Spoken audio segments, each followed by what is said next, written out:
Bonjour à tous, c'est Séverine. Bienvenue sur ma chaîne Aspi Yoga Mom. Alors aujourd'hui, je voudrais parler d'un sujet qui vraiment m'énerve. Le pass sanitaire et la façon dont en fait on se retrouve au pied du mur. Alors, je tiens tout d'abord à préciser que je ne suis pas contre le pass sanitaire. Mais ce que je n'apprécie pas, c'est la façon dont il nous est balancé dans la figure. Donc moi, je pratique un sport, la natation, 2 fois par semaine. Et du jour au lendemain, on nous annonce que pour pratiquer un sport, on va devoir soit avoir un vaccin, soit faire un test. Moi, j'avais prévu de me faire vacciner, mais un petit peu plus tard. Donc, le temps que j'ai mon vaccin, que j'ai la première injection, la deuxième injection, il va falloir que je fasse 18 tests antigéniques chaque fois que je vais aller à la piscine, c'est-à-dire 2 fois par semaine. Donc, vous imaginez le temps perdu. En plus, ce test, je ne sais pas si vous l'avez fait, c'est extrêmement désagréable. Et l'argent que ça coûte. Donc, ces 18 tests que je vais être obligée de faire, ça va coûter 450 € à la sécurité sociale. Donc d'un côté, je suis tout à fait reconnaissante qu'on ne soit pas obligé de payer ces tests, mais quelqu'un va bien finir par les payer, et je trouve que voilà, le gouvernement fait preuve de manque de cohérence, manque de logique.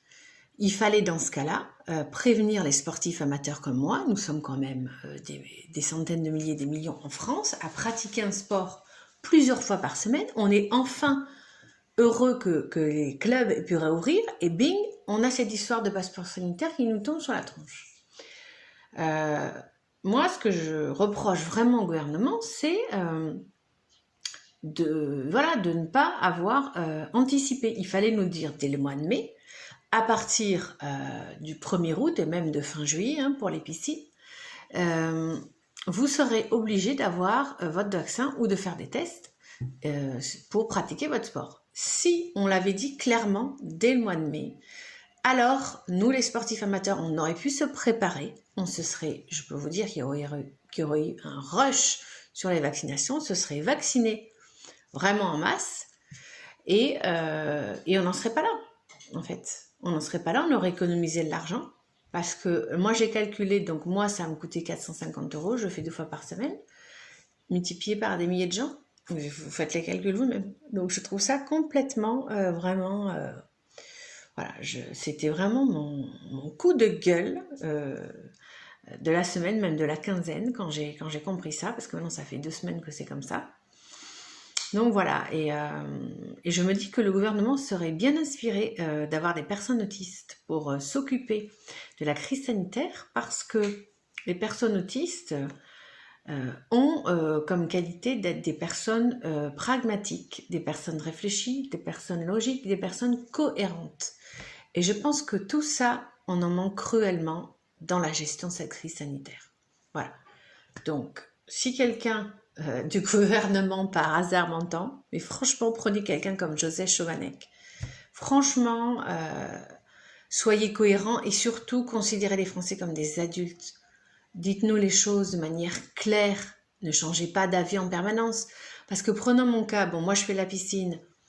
Avant qu'il y ait cette obligation du pass sanitaire, comme j'ai un certificat médical, je pouvais faire la piscine.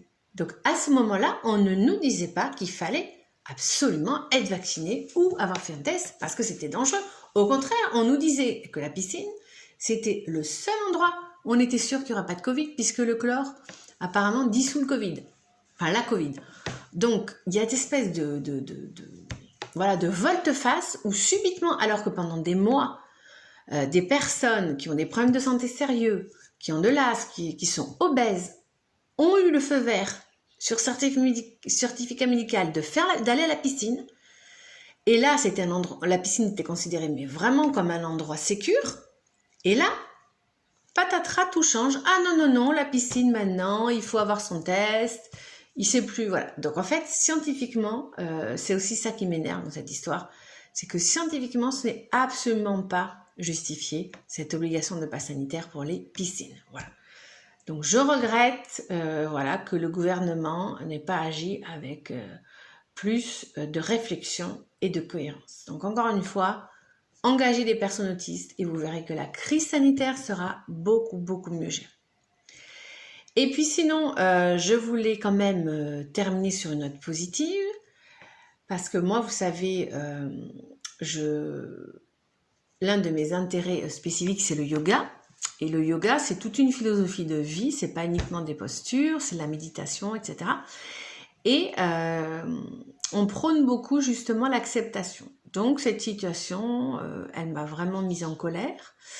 Elle me cause, voilà, du dérangement, un certain stress, mais bon, j'ai décidé, voilà, de l'accepter vraiment pleinement. Et ça, c'est vraiment quelque chose que je recommande. Quand on est dans une situation qui nous dépasse, contre laquelle on ne peut rien, moi j'ai décidé que je préfère faire ces tests AG que de me passer de la piscine, parce que mon sport est vraiment très important, ma santé physique et ma santé mentale. Et rappelons aussi au passage que le sport permet d'entretenir son système immunitaire. Donc je trouve ça pathétique qu'on stigmatise des pratiques qui sont positives pour la santé. Voilà. Donc, ce que je voulais dire, donc, c'est, voilà, j'ai fait un gros travail d'acceptation pour, voilà, comme on dit, prendre mon mal en patience et puis faire ces 18 tests. Donc, j'en ai déjà fait 2, donc il m'en reste 16. Après, je serai vaccinée et je serai tranquille. Donc, en attendant, je voulais vous proposer, vous aussi, si vous connaissez des contrariétés, un petit mudra. Donc, les mudras, ce sont des gestes que l'on fait avec ses doigts et qui stimulent des centres énergétiques. Et ce sont vraiment des gestes très efficaces. Donc, ça fait partie du yoga. Et donc là, je vais vous proposer le mudra racine que j'ai appris grâce à une merveilleuse prof de yoga, Lokana sans regret. Donc, je vais essayer de vous montrer ce que ça donne. Donc, ça se fait avec les 2 mains, mais moi, je vais vous montrer avec une seule main. Donc, en fait, vous pliez l'index et le majeur et vous ramenez le pouce dessus. Voilà, et du coup, l'annulaire et l'auriculaire restent libres. Donc, vous faites ça de chaque côté. Voilà, je ne sais pas si on va voir ma main gauche. Voilà, donc je vous remonte le geste. Donc, hop, la main est comme ça. Je plie l'index, le majeur. Je les enserre avec mon pouce et je laisse les autres doigts libres. Donc, vous vous mettez tranquillement, vous mettez vos mains sur vos genoux ou sur vos cuisses. Vous fermez vos yeux. Et vous allez voir l'effet que va avoir ce mudra racine sur vous. C'est un effet extrêmement apaisant. Donc c'est parti pour quelques minutes.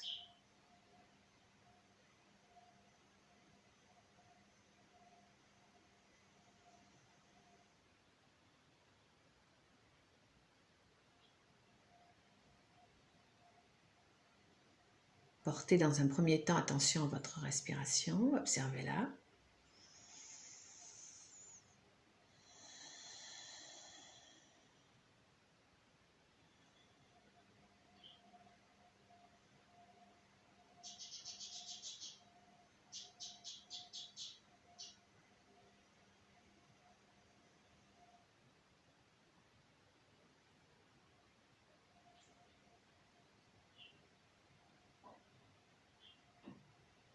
Essayez d'observer l'effet de ce mudra sur votre physique dans un premier temps.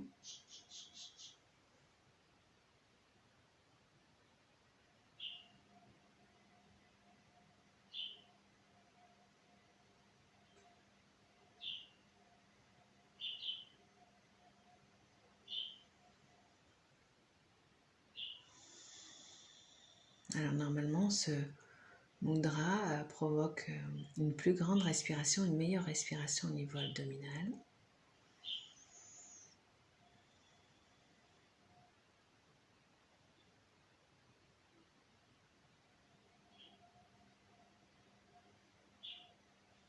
Essayez ensuite de voir quels sont les effets de ce mudra racine sur votre mental.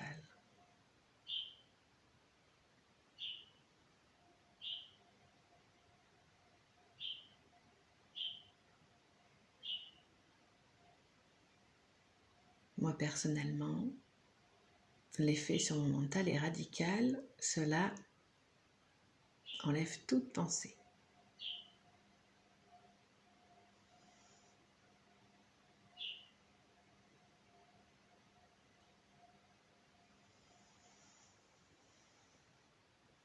Et enfin, essayez de porter attention sur l'effet de ce mudra racine sur vos émotions, vos sentiments.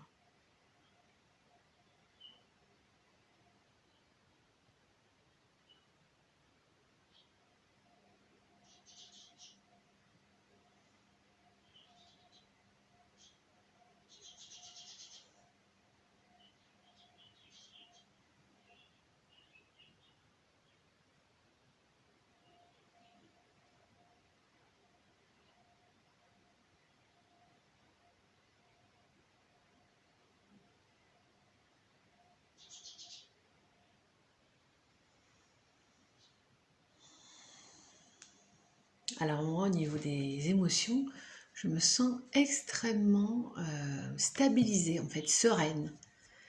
Voilà. Donc vous pouvez pratiquer ce mudra autant que vous voulez, chaque fois que vous sentez, voilà, que vous vous sentez pas bien, qu'il y a une situation difficile à accepter, un changement de situation, un changement de vie, n'hésitez pas à pratiquer ce mantra. Et puis, si vous avez aimé ce podcast, merci de liker et de le partager pour faire grandir notre petite communauté. Et je vous rappelle que je suis coach, donc si vous voulez faire des séances de coaching à mon cabinet ou en visio, vous pouvez me contacter sur s.guedi, G-U-E-D-I, coaching parental, tout accroché, @gmail.com. Voilà, je vous souhaite une très belle journée, prenez soin de vous et à très bientôt. Au revoir.